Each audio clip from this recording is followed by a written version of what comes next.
We have good relations with their communities, and it's because efforts that we've made to communicate. We have forums together.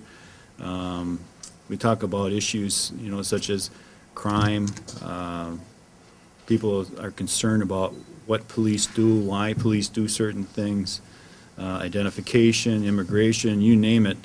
But one of the things we did talk about too is one of my needs is we look at recruiting diversity in the police department, and we rely on the community to help us do that. We talked about profiling, and we understand that when anybody gets stopped, they feel like they a little bit why was I stopped, and I think we have those dialogues with the community. If you are cited for a violation, or you have a violation of some sort, you need to have valid identification, or you're going to end up going downtown and get booked, and they're going to check your immigration status and other things. So but you're going to be detained, and maybe detained unnecessarily because you don't have that identification.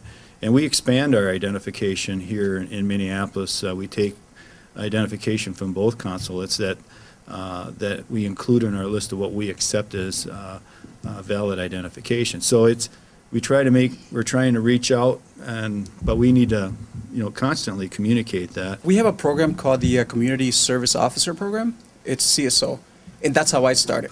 CSO program pays for you to go to school and get your law enforcement degree, and then in the same process you're learning to be a police officer, or what the duties of a police officer consist of. And from there, after you graduate from your skills, you go to the academy to be a police officer. There are challenges all the time because the community is dynamic, as well as the state, as well as the needs. So we have to continue discussing and having these conversations. That's why the idea of getting together frequently to have this forum to inform our community about their rights, but also their obligations, because it's a shared responsibility.